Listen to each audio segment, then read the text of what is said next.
This is ACOFAE.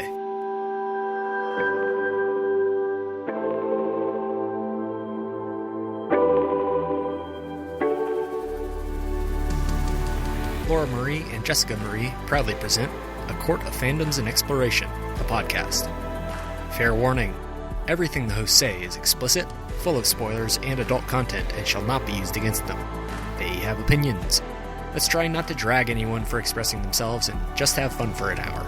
We all deserve it. This episode does not contain spoilers, but does have brief mentions of ACOTAR characters and neon gods.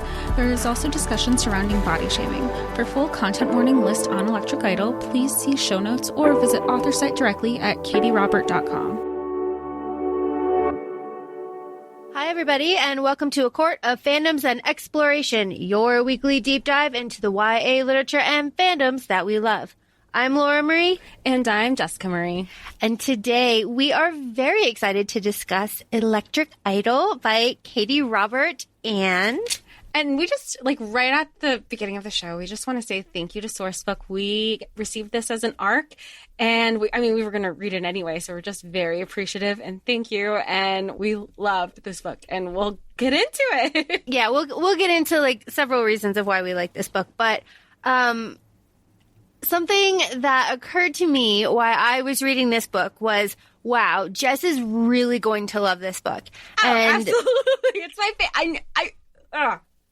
But you and I have been discussing it, and you have not brought up the reason why, I think or thought that you would really love this book. So I would just really like to tell you and get, your opinion. Is it the social media thing, too? Not quite. Oh, okay. I want to see this. So in our previous episode where we're discussing, or not previous, but in a past episode where we're discussing A Touch of Darkness and Neon Gods, you were saying that you really loved A Touch of Darkness because of the CW drama of it all. And you get the best of both worlds in this book. You get the deep CW influencer drama of it all. You get the spice of it all, and you get the politics too. And you get not only all of that, you get the characters from the previous book coming in, and you get the setup for the next book going out, and the setup for probably upcoming stories too. So it was everything that you could possibly want is right here for you on a silver fucking platter. I absolutely loved that. And I didn't realize how much I loved the politics of it all really till we started reading. You got me into fantasy and all the different how deep fantasy can get. It's not just this romance. It's not just shifters or paranormal, the deep political ties that happen within these stories. And you got so much of that here. And I absolutely loved it. I love the I could go on. I have been on a Katee Robert kick. On top of Neon Gods, I have been going through the Wicked Villain series. And this has been my favorite book that she's written thus far, easily. It's so good. So good. Before, though, we really get into this, I think it's really important that we just bring up the myth very briefly, the myth. I put it in our shared notes, and I had looked up the myth. I was kind of familiar with it, but I looked it up after I finished the book. I read through it and I was like, oh, well, damn. And then I went back and I reread it, and then I started, I'm going to say I tabbed it. That's what we're going to call it. Tabbed it.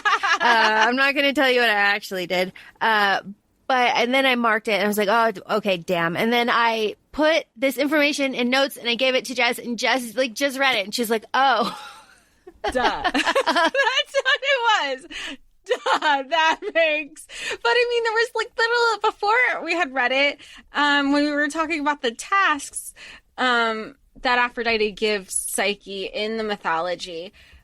We picked up on it reading, when they talked about the Golden Fleece. We're oh, the Golden Fleece. And then, of course, when we meet Helen, we're oh, Helen of Troy. There's little things. And in this book, we have the physical copy. And I think it'll be available in the ebook as well.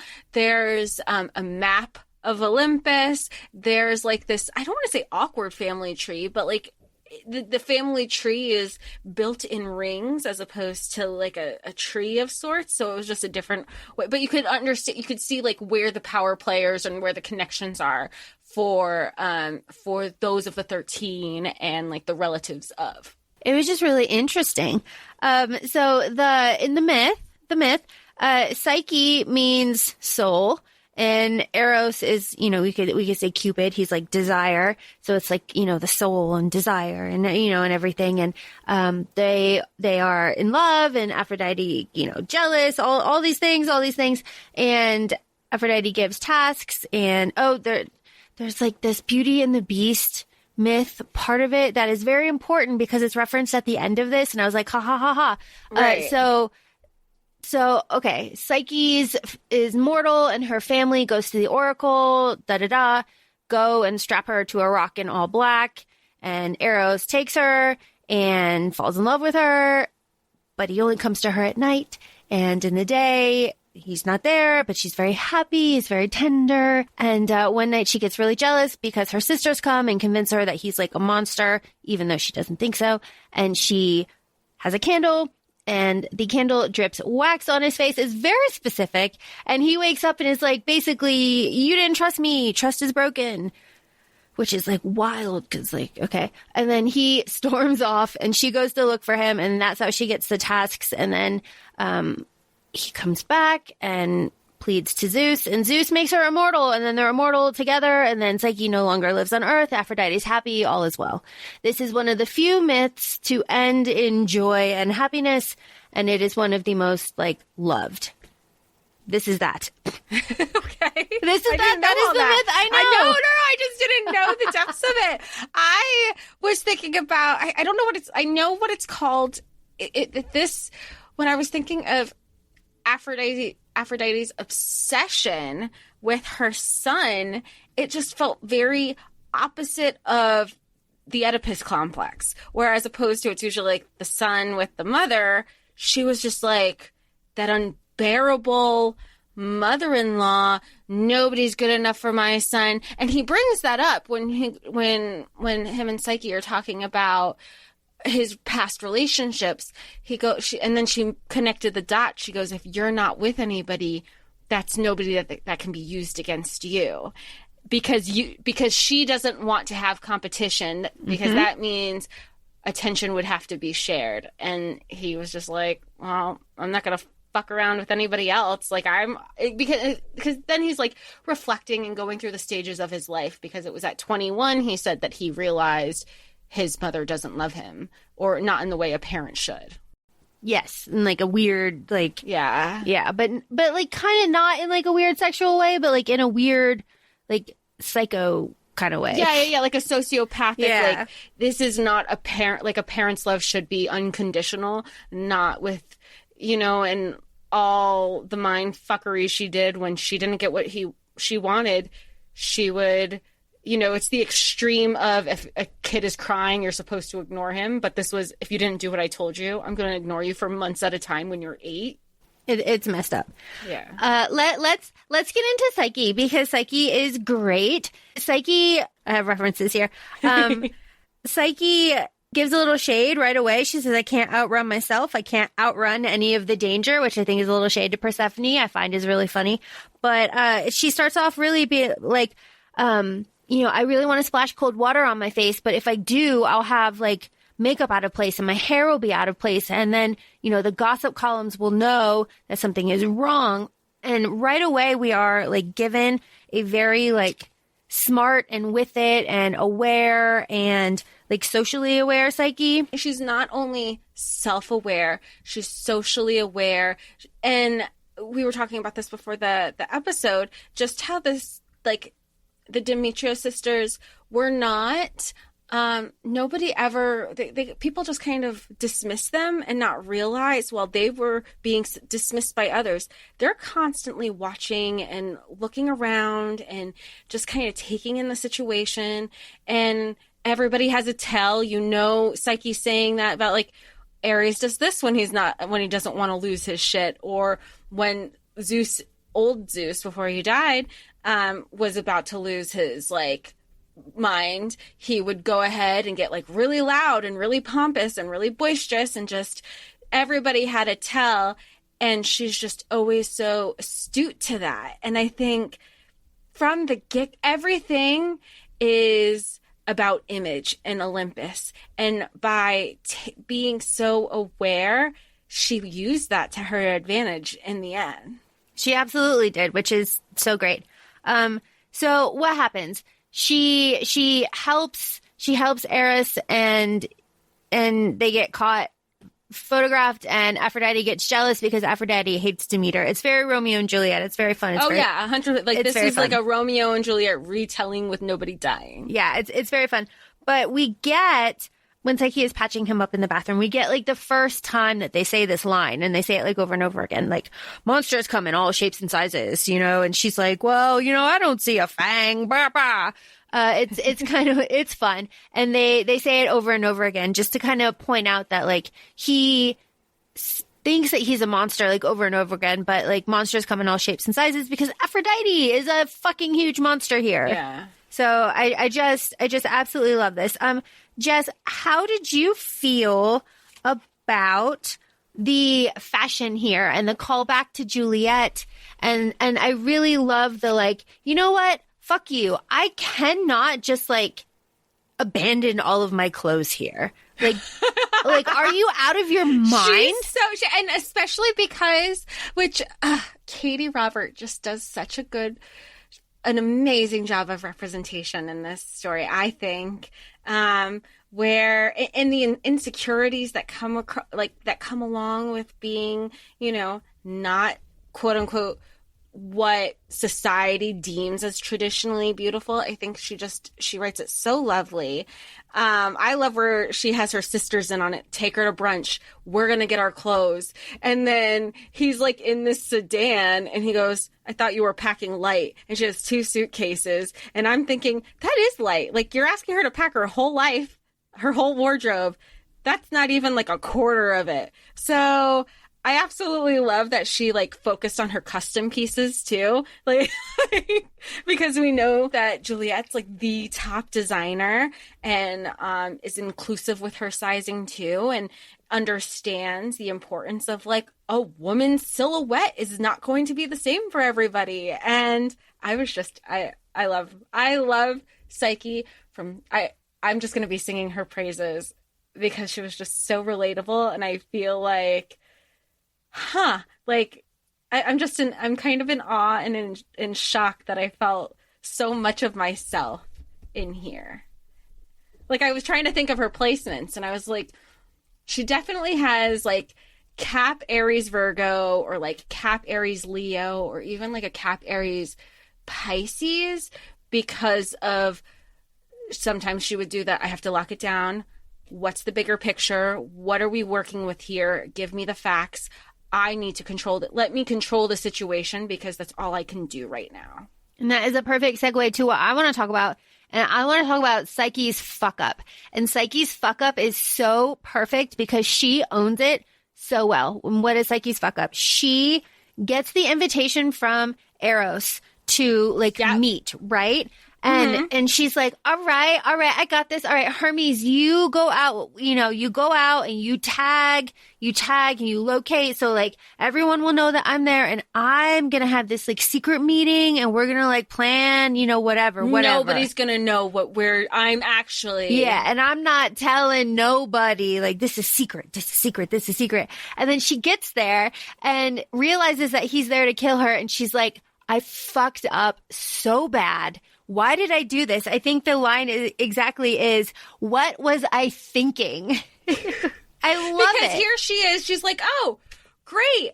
We're going to meet up. We're going to concoct this plan together.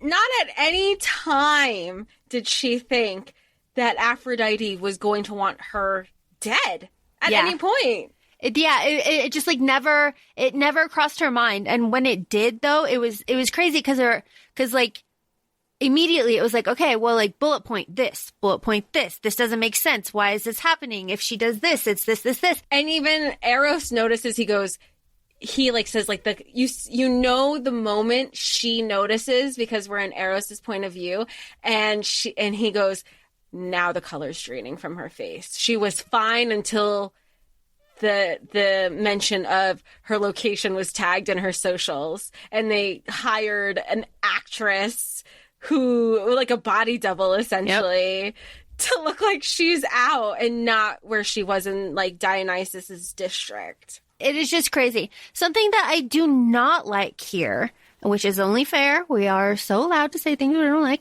I do not like how Psyche's sitting there and she's like, I wanted kids. And it's like, okay, but then it's brought up later, and then it's like brought up again, and it's used as like this. Do you feel like it's a plot device? I do feel like it's a plot device, because I feel like the first one is not, because I feel like Psyche being like in a life or death situation where you're hit like that, your life's flashing, but in for here's everything I didn't do yet. Yes. Yes. So I find this to be very realistic, this specific instance. But like later on, when Eros is just like cooking in the kitchen or whatever, and he's just like, I want kids. It's just like, okay. And then again later, it's like, were you serious when you said you wanted kids? Yeah. I was like, okay, I don't need like 3 here. I also, if we're talking about things that I found kind of like, I don't necessarily love, and this is my opinion and my opinion only, a plus size MC with a man who loves to cook. I find that kind of, I'm just saying that he could have had a lot of interests that didn't revolve around food and him cooking for her and like feeding her. That was something that I thought was interesting, where I found myself, I would stop and think, he was like, oh, you missed 2 meals today. And I'm wondering and I had to take a step back and think, would I have been so concerned if the focus wasn't that she was plus size? And then I had to think about it. And then I was like, look, remember in Neon Gods when Persephone wasn't eating, and we had the conversation in the Neon Gods A Touch of Darkness episode, what did I think of? Like, did I feel like that was overbearing or protective? And I said, Hades is the type who doesn't just care for Persephone. He cares about all his people. So he did notice little things. So I agree with you, but I also see the other side of it, because like if it were me and I had missed 2 meals, somebody's probably concerned because they know I'm about to get hangry really quick. So like, they're like, Jess, you haven't eaten. Are you okay? And I don't think it's just because of my size. I think they know how I get when I'm angry. So I'm trying to see it from like my POV also. I do want to point out that we have a timeline here, and the timeline, I'm just pointing this out, is 12 hours. It is 12 hours between when they leave the bar and when they are married. They leave the bar, they get married the next night. It's 12 hours. It says the line. Her life has changed so much in 12 hours. I thought the 12 hours was from the time they left the bar, and then they went straight to his place, and then they spend the day in the lower city to get like all the marriage stuff. And then it was technically, I thought it was like 24, because in my head they were at the bar at night because she was out partying all night with Hermes and Dionysus. I don't know what the timeline is there, but the line is 12 hours. So that's interesting, because now I'm like, if the line is 12 hours, but we know technically it was the following night, maybe time runs different. I don't know. Readers, explain it. It is all I can see. Okay, this is my point. If a man that was going to kill me, okay, that decides, and I do like his line, I can't believe she's doing this. She was nice to me once, and I followed her home like a cat, which is exactly what it is, because on its head, it's kind of creepy. My point is that if this man that did all of this in 12 hours is like, you should eat. I just happen to be like this fantastic chef. The first time would be fine. The second time I'd be like, who who? No, I'm sorry. Like, and she does say, not about that, but like later on, she's like, I belong to myself. Ah, I loved that line. I loved that line. So like, I just find it like very funny because like it's like brushed off here, but I don't know. That bothers me. I don't like people policing what I do at all. So I don't know. It bothered me. He could have had a lot of hobbies. He could have built model boats or something. It's just, yeah, that just seems like a different hobby to have for one person. Like, I understand, like, I know somebody who she loves cooking and her husband loves cooking and they do this thing together, but like they genuinely just like have this shared interest of like trying new recipes and stuff. But that's it. They still also have their own separate hobbies outside of each other too. Something that does make sense in a story setting is that when we first meet Eros, he has like chest wounds, and that is what Psyche is like bandaging up. But because we know in the myth that Psyche is soul, and Eros says over and over and over again that he is soulless, he lives in a soulless place, everything is soulless. The line here is, maybe I do have a soul, dusty and unused as it is. Because the thought of killing Psyche makes him like physically ill. And that is something that he says over and over and over again. And, he touches his chest, like his soul, and it's very fun. It's kind of on the nose, but it's also very fun, right? Like now that we have read the myth, like I like this. I like this. So I do like how quickly Psyche is able to adjust, right? She's very adaptable. She's so adaptable. And not only adaptable, but like she's a really good kind of like actress, right? She can turn it on, and she has her public persona. We absolutely love this. And I'm going to point it out because I texted it to you when we first got the book. And Psyche is like, no, fuck you. I want a prenup. And he's like, we can't have a prenup if we're having this whirlwind marriage. These people that do that, what is the line? People deeply enough in love to sprint to the altar aren't smart enough to write up prenups beforehand. That is a direct quote from the book. I am not saying that.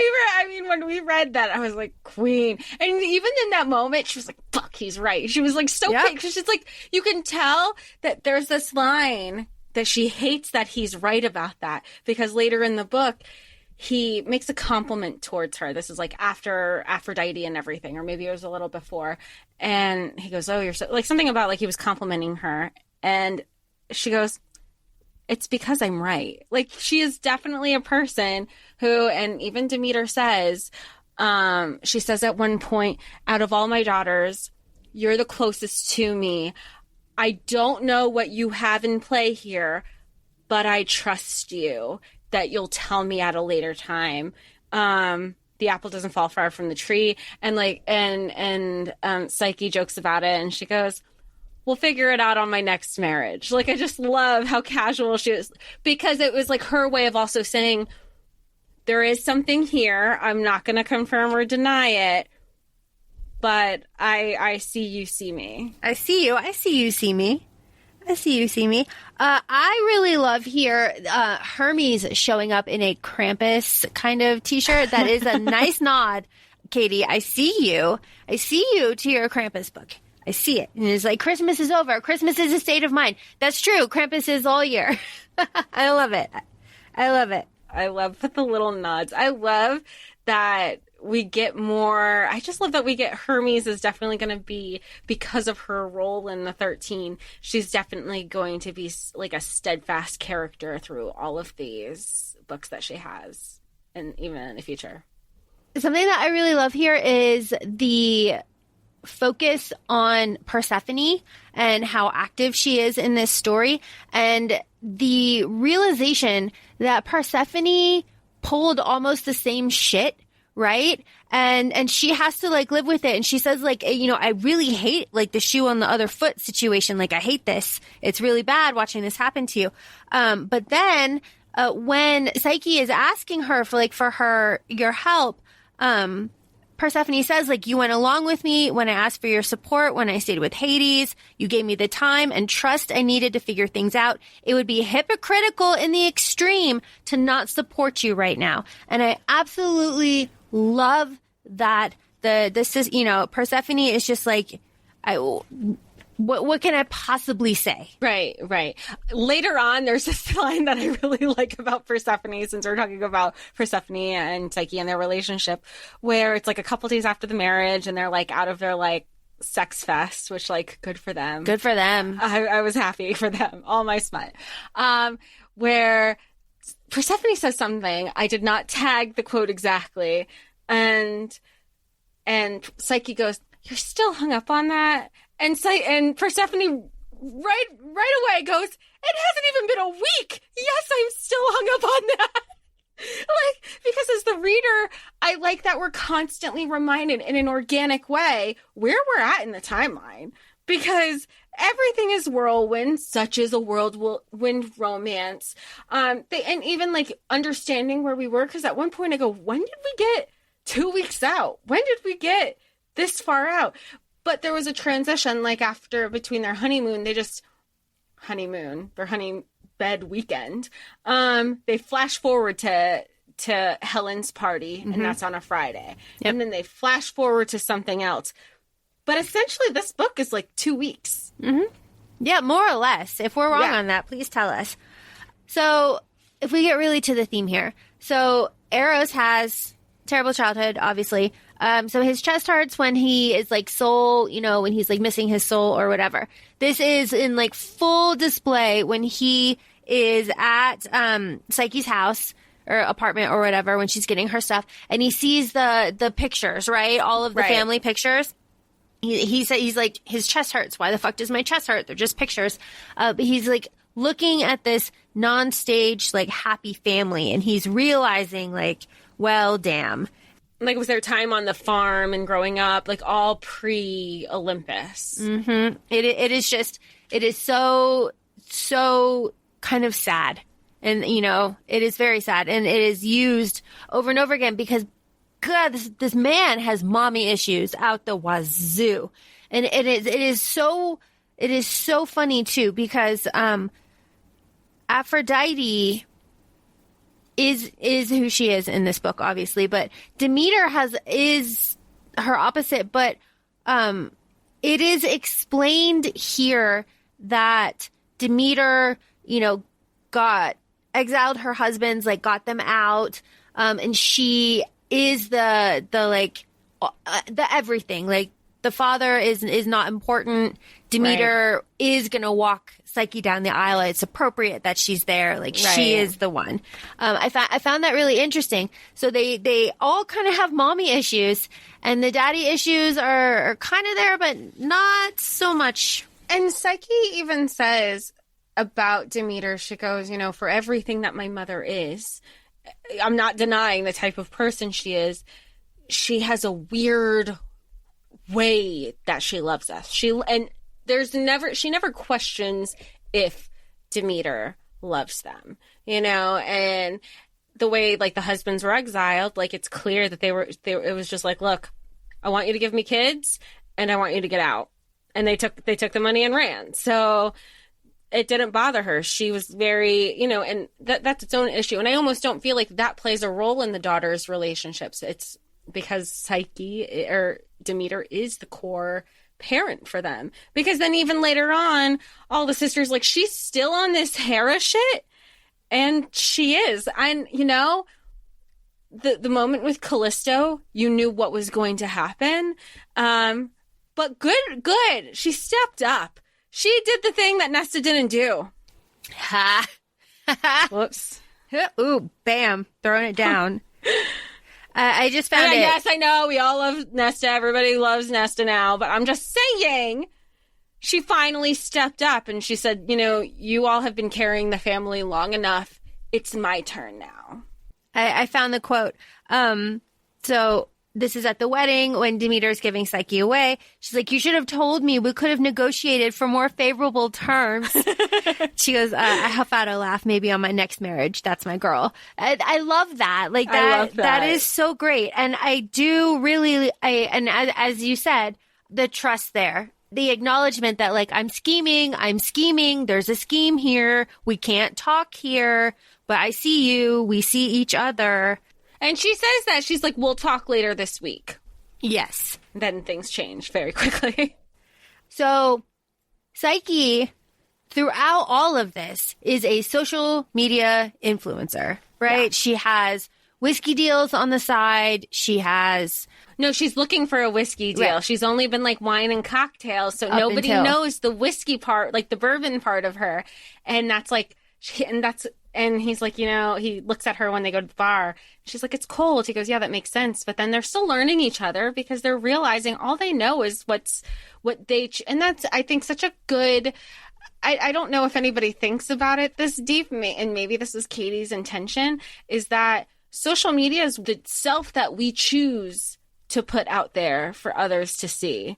It's just a post. Like even when they're doing stuff at the house, she goes, he was just like massaging her feet because her feet just hurt. And she goes, wait, stay right there. And she's like, turn your head to the left. Like she's being the creative director of their shoot. And then when she goes to get ready and she has the light hitting her in her sweater and leggings, it was like another opportunity. Even when Eros saw Psyche's room, he's like, this isn't your room. She goes, this is my room. How do you know what my room looks like? Like, this is my room. He goes, I've seen it online. And he goes, oh, I used Persephone's room. She's never there. And something that is addressed here is the toxic comments. And Psyche says, like, don't read them. Don't read them. Don't even look at them. It is not worth it. These people, like, because she already knows, like, and that's what he's also processing is she knows what the comments say. So he's like, oh my God, like and that's why she doesn't look at the comments. And I think it's just, when we speak about our privilege, and everybody's privilege is different, and that's why it's intersectional, having intersectional privilege, to acknowledge that this isn't even something I would have thought. Like, he's like one of those, oh, I'm not on social media guys, but he never even factored all this stuff in. It is really interesting. And she's like, what are you going to do? Are you going to go around and like beat up all these people? And he was like, oh yeah, I was. And it's like, stupid man. Yeah. Like, oh my gosh. It's just so funny. But like she, Psyche gets her lighting equipment from the house, and she like stages everything. And she says like, it took 10 tries, but I got it. And like, I got the shot. And it's nice that is included, and that it's kind of acknowledged that it is fucking difficult, because content creating is difficult. Content creating is difficult. And then he talks about like her kindness and her goodness. And he even talks about like, I guess, she's one of the influencers who is a little bit vulnerable in her posts and will share things. And he says like, even when she, has these moments of vulnerability, she still finds like light and positivity and uplifting in these posts. But then when she'll also like have this other side of her where her and Eros go up to Orpheus at the party, and she has like these little moments, and he's like, you're terrifying. And this is sexy as hell, because it's this whole other part of her that obviously isn't on social. So you mentioned, Jess, that this is like not kind of a miscommunication thing, because there's a lot of communication here. There's so much, like in a good way. There's so much communication. I don't feel like that. Like they talk about communication.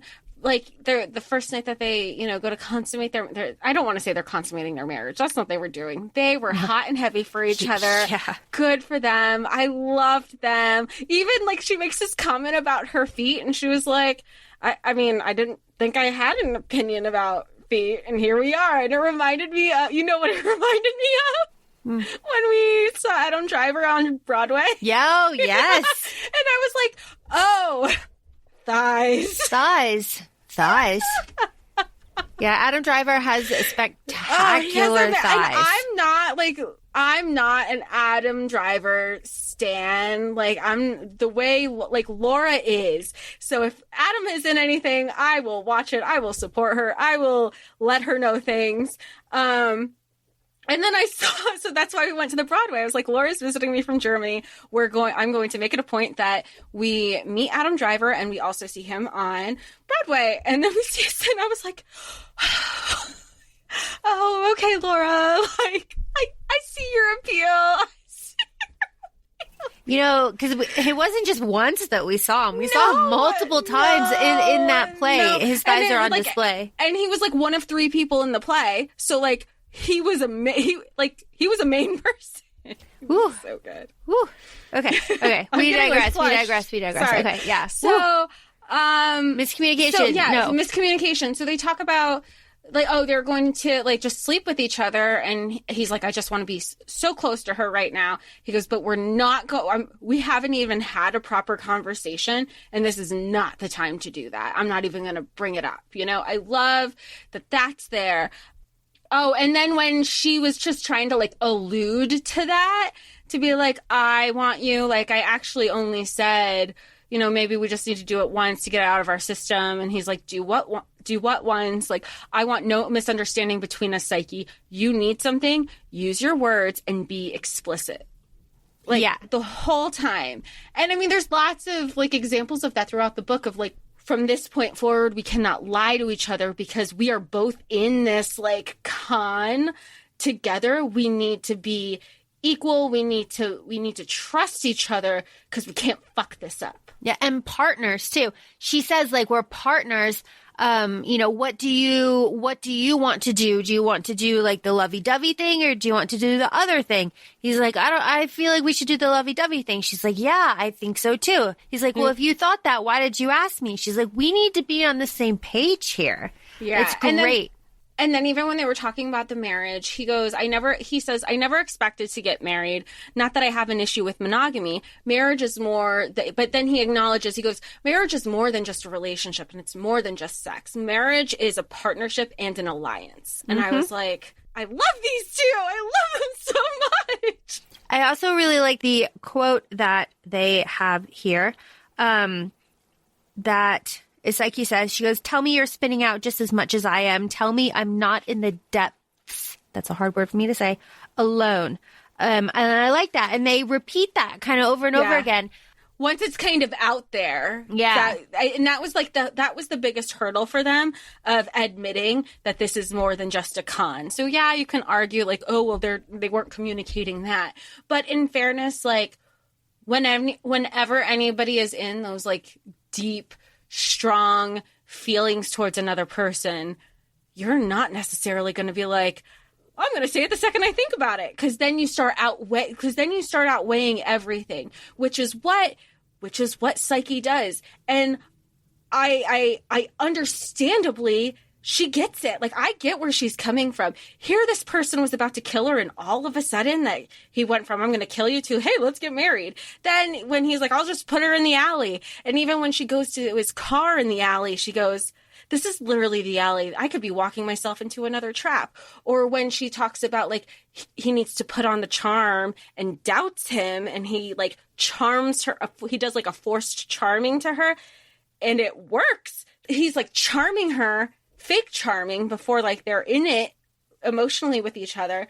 And even then she goes, like, I wouldn't trust myself, because that would be in the back of my mind, truthfully, the entire time. Is it real? Is it fake? Is he turning it on? Is it, like, I think that's why I really just love how smart she is. And also, like, later, I'm like, if you think of love languages, that's why for her, aside from touch, it's acts of service, because his actions are speaking louder than the words, because she's so used to, like, him being charming and all of that. Whereas his is touch, and I think I noted words of affirmation, because he never had that affirmation.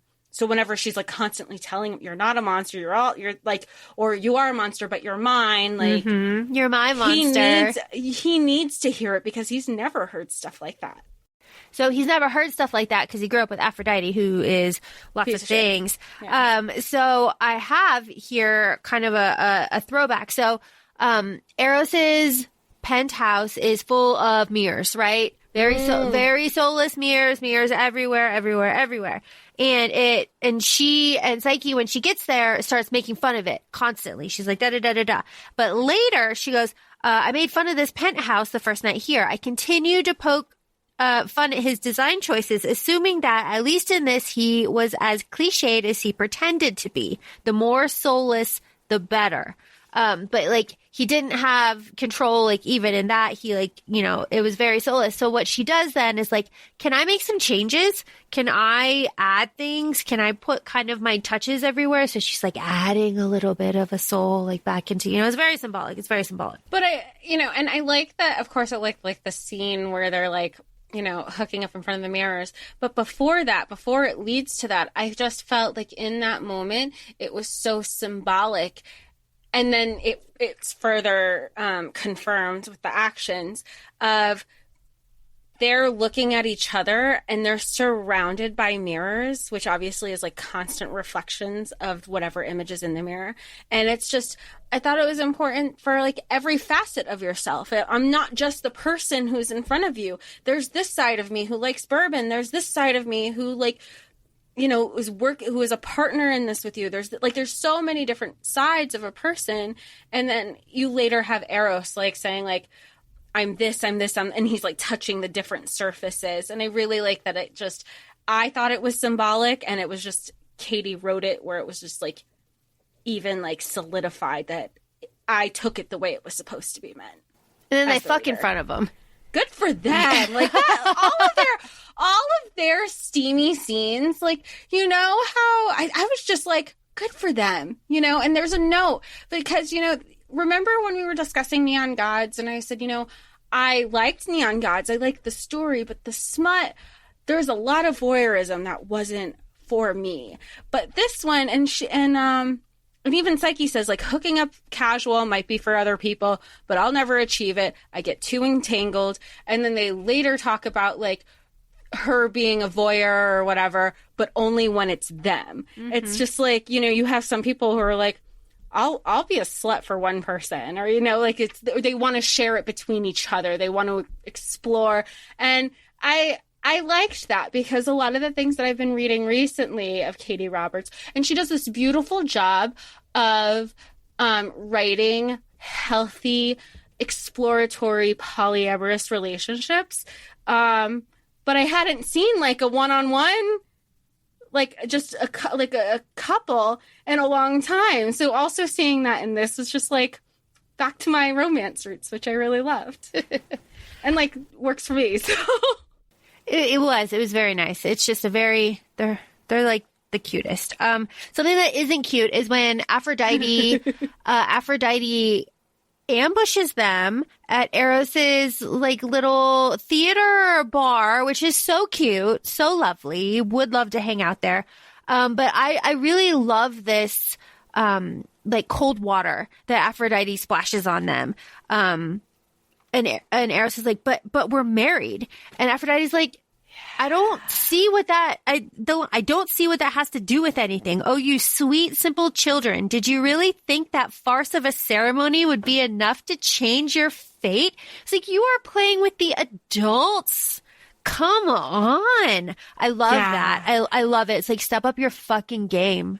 Yeah. Did you think that was going to fix everything? Like, are you... I think the expression, like the cold water expression, because they're in their bubble. They think that they fixed everything. Mm-hmm. And they're like, no, the hit's still out on you. Mm-hmm. And he's going to be a widower. And like when that hit them, it's just, and then that's when you go, which shows where I love that, like, Psyche goes with her being adaptable and she just can pivot. She was like, we need a new plan, and we need it now. And we need a backup plan to that plan. And a backup plan to that plan is when Eros and Psyche go and they spill everything to Demeter. And I just love it because Demeter, her reaction, her first thing she says is, I'll kill her. I love it. I love that that's the first reaction. I really like Demeter. I said it in the first book that I liked her. She's kind of a boss. And I still really like her. And then, you know, after Demeter's like, yeah, I'm on your side. I get it. I'll make the calls. I'll do the thing. We're in this. We'll fix it. I love that, like, and you know that going to Demeter was like, it killed, because Psyche was like, I got this. I have it handled. We're fine. I have this handled. Because I do understand where she was coming from. She goes, I can't go here because this would happen. I can't go here because I can't just leave or go to the lower city because then my other sisters and my mother are at risk, because everybody knows, like, that's my weakness. So she was like, this is what we're going to. So I understand why Psyche the whole time was, I'm not going to tell anybody. We'll know years down the line when we're all laughing and like everything is okay. And then everything's not okay. And she's like, you know, I understand where Psyche was. Like, I got this handled. And she let it be to the part where she's like, I have to say something now. And, you know, Psyche does handle it, though. Boy, does she ever. Yeah, she still handles it. Because even when Poseidon didn't come through, Demeter is even like, let me help you. What can I do? Where do we go from here? I know you were like really relying on that or hoping it would come through, even though realistically they knew that wasn't going to happen. She goes, I got it. What I do find funny, though, so, you know, Psyche has this backup plan. She's going to like do what she's going to do. We're going to talk about that. But Eros is like, I'm going to go kill my mother. You're not. It's like, okay, bro. We all know that you're not. But I do like what Eros says here. It's Eros. I do like what he says here. He goes, love makes fools of us all. I never realized that'd be so literal. We're both so intent on saving each other from pain and harm. We're throwing ourselves right into those very things. It was like, yes, finally someone said it. Like this, you do that. And I do like how it is recognized, and like after this, they're like, yeah, we're never going to do that again. Well, you know, and now I think of Neon Gods now too. And I mean, this story, like, yeah, it has a lot of Neon God components with like the previous characters, but this could also, I feel like even if you read this as a standalone, you would want to go back to Neon Gods to be like, well, what happened to Neon Gods? It reminds me of Neon Gods in the sense that they're communicating the whole time in there too.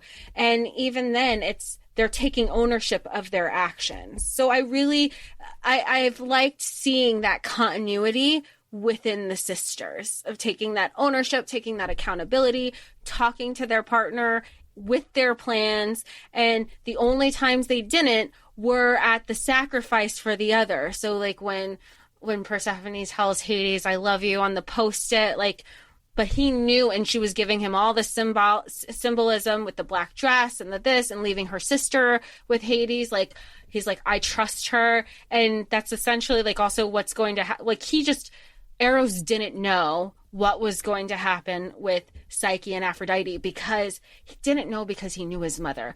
The gun was missing from his safe and it wasn't there. And he's like, but it was here. And then he gets the call from Helen and he put the two together. And that's when he's basically like, my wife has a plan and I don't know this plan. She knows something I don't. And that was the only time she even said, I lied to him, like, since this whole thing started. And he reflected on his lie to her, saying, when Aphrodite like splashed the water, he goes, the first thing I promised her was that I would protect her. And I've already broken the first promise unintentionally. Mm-hmm. So I love that Katee has been consistent with that in her writing with the Dark Olympus series. Yes. These are all fantastic points that you're making. The consistency is really enjoyable and it makes you want to reread. So I'm really happy that is something that is just so well done here, right? The live streaming is great, but it makes me think of Facebook for some reason. Like, specifically, It makes me think of Facebook. I'm just like, ugh. I thought of like an Instagram Live. I do love that twist. It was like 100,000 people and more. Like, you got it on tape. Haha. And then, like, the other part was when she goes, oh, sorry, I'm going to break that. I was like, oh my gosh. Because I'm thinking for a while up until this point, she's going to kill Aphrodite. But then the other part of me was like, the Psyche that we've met and learned about, she's the type of person who would think about that, and then she would say, but then he would carry, even no matter how much he thinks he's a monster and how much he doesn't like his mother, he still loves his mother, and he would resent me for that. Like, that's the Psyche that, like, that's what I like to think Psyche would have thought. So, but then when the streaming thing, when she announced that, the whole time I was like, it was right in front of us the entire every the whole time. That's the whole social media thing. And this is the wrap up to that. It's like, Did you think that too, or was I? No, am I just dumb? No. Who thinks about live streaming? Like, I don't know. We get like a whole like 2 followers when we like go on Instagram. Yeah, so I'm like, no, it never occurred to me. No, and even when like there's huge influencers that do go live that I follow, I don't watch them live. No, I think no. That is like more or less the end of the book. Like Zeus, Perseus as Zeus, we don't really talk about him, but he's just kind of like this. I'm sure we're going to get more with him. But he is engaged to Callisto. And I'm very excited for that situation because I like Callisto. I want to see how she handles that. You like her as the character, or are you familiar with her story? I don't know her story. I like this character, the way that she's portrayed here. Okay. Callisto, I believe I liked her portrayal in Xena, if I believe correctly. I don't remember. Like, she was the blonde, crazy one. I say crazy, but that's how she was portrayed.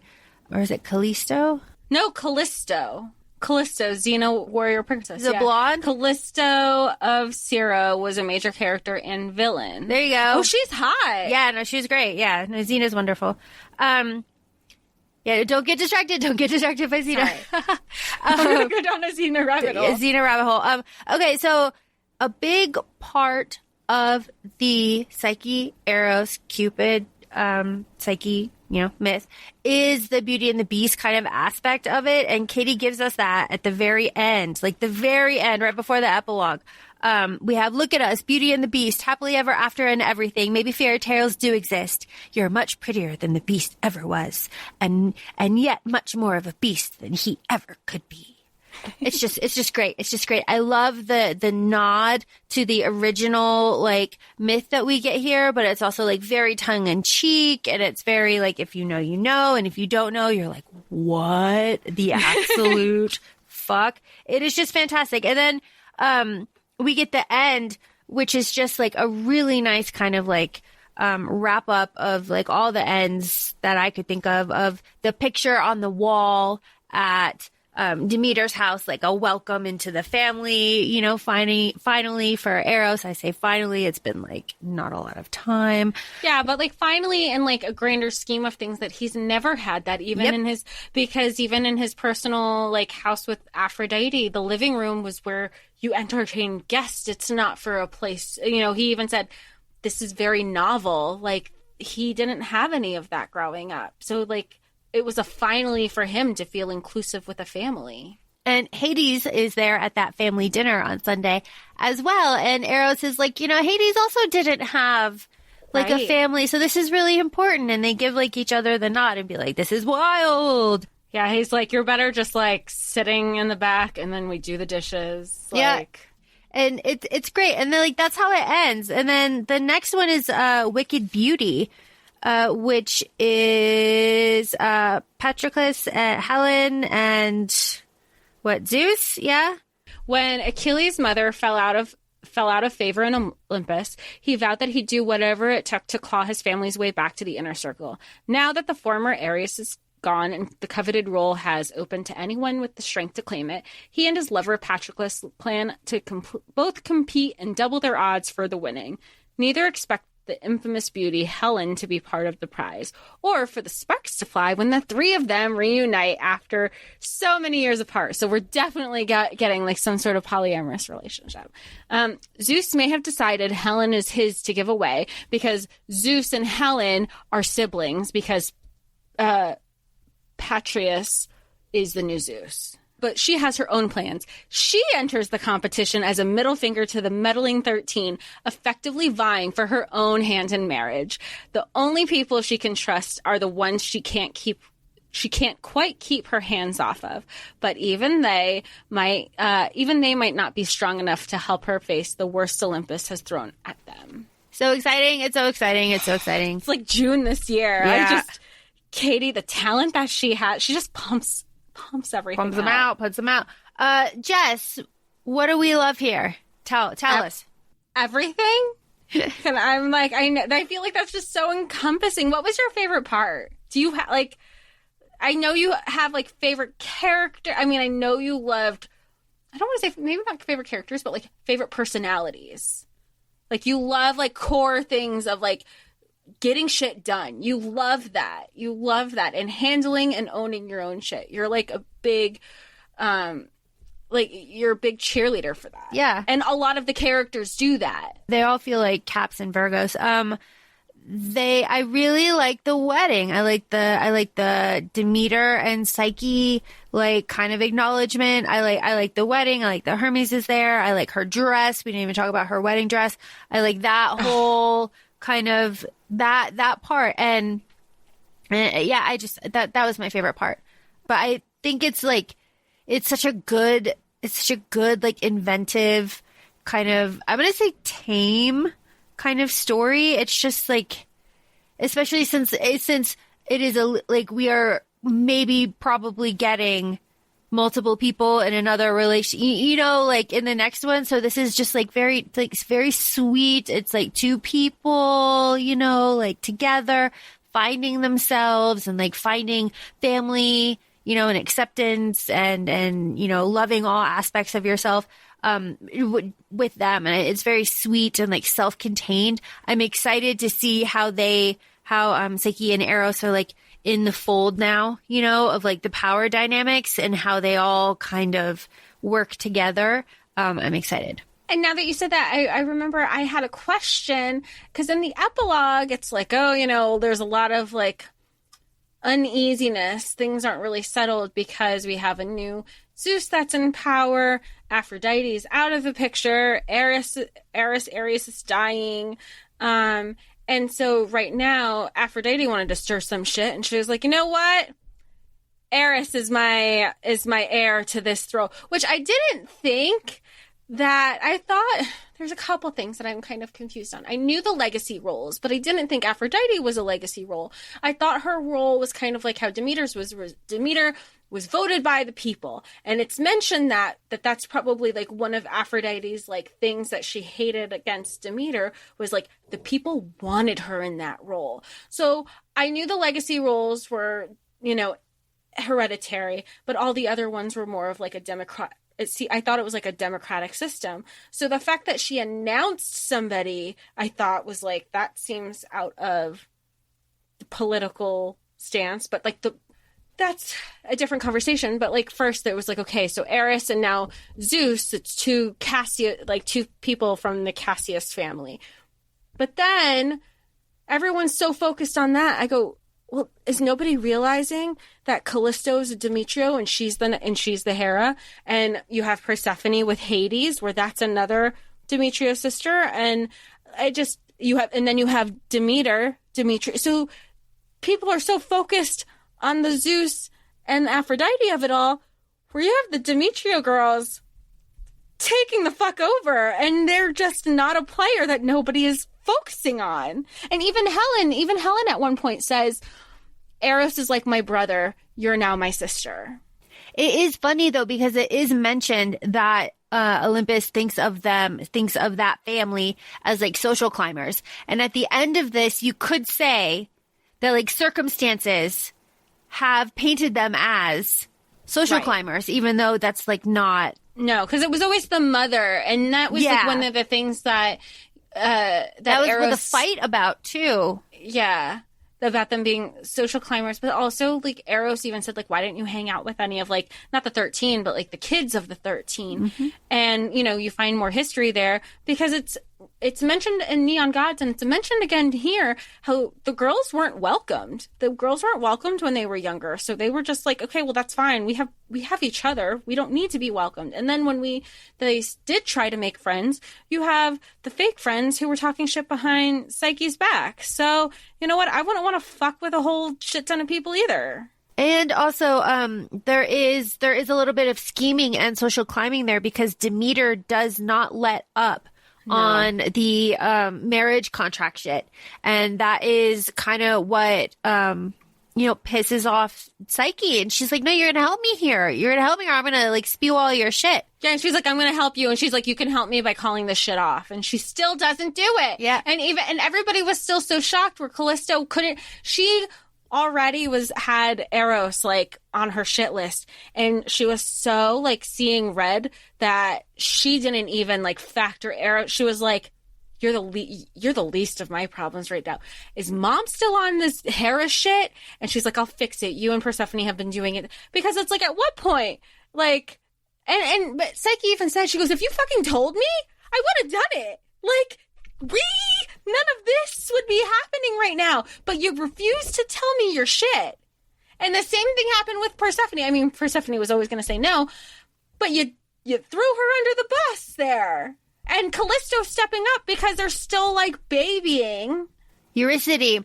And they say that though. Yeah. They say like we have been babying Eurycity, and we probably should not have. Yeah, we probably at this point like we're doing a disservice to her. This because is now no good. She's still chilling in the lower city because like, like, oh, my broken heart, Orpheus. And I was like, did you not, honey, he was a red flag going into that.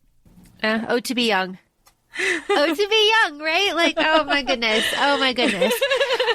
Obviously, we really love this book and would love to talk about it with everybody, right? I can't wait till everybody else starts talking. I'm waiting for all the TikToks and all the things, because it's going to be so exciting when other people can talk about it. I think so. Yeah, just absolutely fantastic. And I really do like that we have a physical copy and there's a map in here, and I like all the things. So yeah, that's all I really have to say. Nothing, but, I had a little criticisms, a little bit, but I had a criticism, but then I was a nerd and I had to look it up. There's this one line. It's only words, and Persephone could care less with anyone on this side of the river. And I hate when people say I could care less, because it means technically if you could care less, it means you could care less. The actual expression should be I could not care less, because that means that you would not be able to care less. I just hate when people use that expression. And then I had to look it up, and I'm like, am I going crazy? And according to Merriam-Webster Dictionary, it has been fucked up for so long that nobody can get their shit right that now they can be used interchangeably. Really? Because it pissed me off, because you're telling me if you're stupid long enough, you can just be like, oh, well, we're just going to change the rules because nobody could say it right the first way, so we're just going to use it. Like, that's just... Wow. It's such a small thing, and it's like, I can't criticize the author because she's technically using it the right way. Yeah, she's doing it the right way. Oh no! But I'm so mad that it's changed. But the only reason it's changed and become acceptable is because of that. Because people couldn't say it right. That is too funny. Oh my gosh! Wow. I am so glad that bothered you. I'm so glad it bothered you. And I'm so glad you looked it up, because we have all learned something today. And it is, if you persevere long enough, it'll be right. You'll be right eventually. Damn, what a lesson. What a lesson. So feel free to follow us on TikTok, ACOFAE Laura and ACOFAE Jessica. We're also on Instagram at ACOFAE Podcast. Please feel free to leave your 5-star reviews on whatever platform you're listening to us. We look forward to the next episode and can't wait to hear what y'all thought of Electric Idol. Yep. Thank you so much for listening. Have the best day. Bye.